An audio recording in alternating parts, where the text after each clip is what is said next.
Hello friends, இன்றைக்கி ஆதிரா ஜங்ஷனில் இனிப்பு சோமாஸ் எப்படி செய்கிறதுன்னு பார்க்க போகிறோம். இது ரம்ஜான் பண்டிகை காலம்.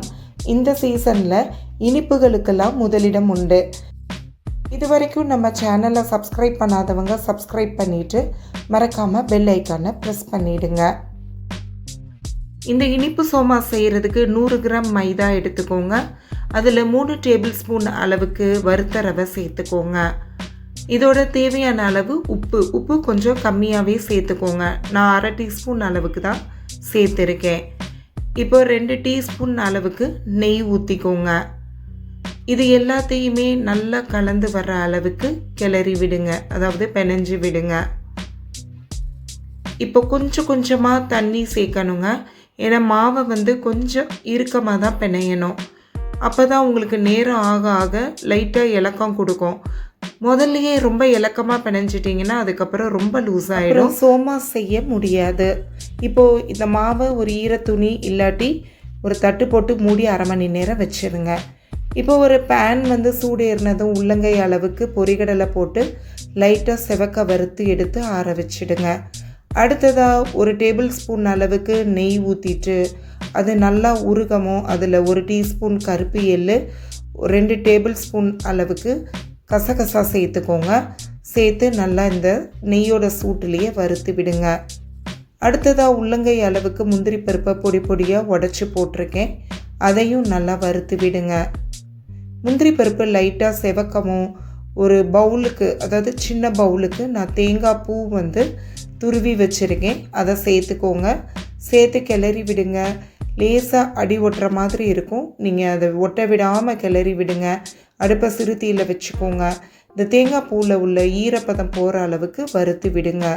நல்லா வறுபடவும் ஸ்டவ் ஆஃப் பண்ணிவிட்டு ஆற விடுங்க. இப்போது பொரிகடலையும் 100 கிராம் சீனியையும் நல்லா மிக்சியில் நைஸாக அரைச்சி இளஞ்சூட்டில் இருக்கிற இந்த தேங்காய் பூவோடு சேர்த்து அப்படியே கிளறி விட்டு திரும்ப ஆற விட்டுருங்க. ஸ்டவ்வை ஆன் பண்ண தேவையில்லை. சீனி உங்களுக்கு அதிகமாக வேணும்னா கூட 50 கிராம் கூட நீங்கள் சேர்த்துக்கலாம். இப்போ உள்ளே வைக்கிற அந்த ஸ்டஃப் நம்மளுக்கு ரெடி ஆயிடுச்சு. இப்போ மாவை நம்ம எடுத்து நல்லா திரும்ப கைகளாலேயே பிணைஞ்சு விடுங்க. இப்போ இந்த மாவில் ஒரு சின்ன சின்ன உருண்டைகளாக போட்டுக்கலாம். எனக்கு 9 உருண்டை கிடைச்சிச்சு.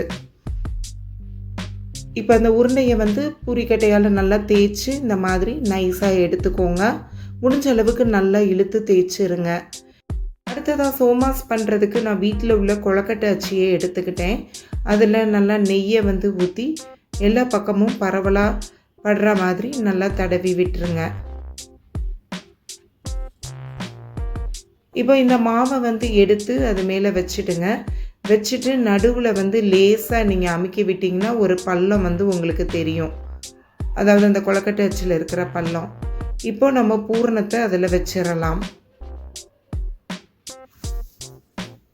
ரொம்பவும் வைக்க வேண்டாம், ஒரு மீடியமான அளவில் பூரணத்தை வச்சுக்கோங்க. வச்சுட்டு அதை அப்படியே நீங்கள் மடித்து விட்டுருங்க.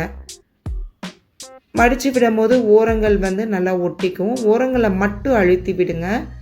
அழுத்தி விட்டுட்டு அந்த மீதம் வெளியில் இருக்கிற மாவை நம்ம எடுத்துடலாம்.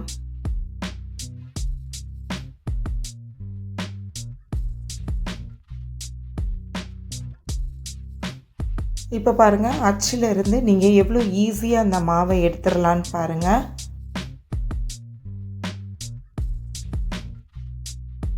இப்போது இந்த மாதிரி கொழக்கட்டை அச்சோ சோமாஸ் அச்சோ இல்லைன்னா வட்டமாக மாவை தேய்ச்சிட்டு ஒரு மூடி வச்சு மீதமுள்ள மாவை எடுத்துகிட்டு நல்லா ரவுண்டாக ஒரு ஷேப் ஆக்கிட்டு ஒரு பாதி மட்டும் பூரணம் வச்சுக்கோங்க. மீத பாதி மாவை எடுத்து மடித்து விடுங்க. இந்த மாதிரி மடித்து விடும்போது கொஞ்சம் தண்ணி வச்சு நீங்கள் ஒட்டி விட்டுறலாம். சரி, மேலும் ஒட்டுறதுக்கு இந்த மாதிரி ஃபோர்க்கை வச்சு அழுத்தி விட்டிங்கன்னா பார்க்க டிசைனாகவும் இருக்கும். இந்த மாதிரி நீங்கள் எல்லா மாவையும் ரெடி பண்ணிவிட்டு ஒரு கடாயில் நான் பாதி தேங்காய் எண்ணெய் பாதி கடலெண்ணெய் ஊற்றி நல்லா எண்ணெய் சூடாகவும் 3 சோமாஸாக போட்டு பொரித்து எடுத்துக்கிட்டேங்க. அடுப்பை மீடியம் ஃப்ளேமில் வச்சுக்கோங்க.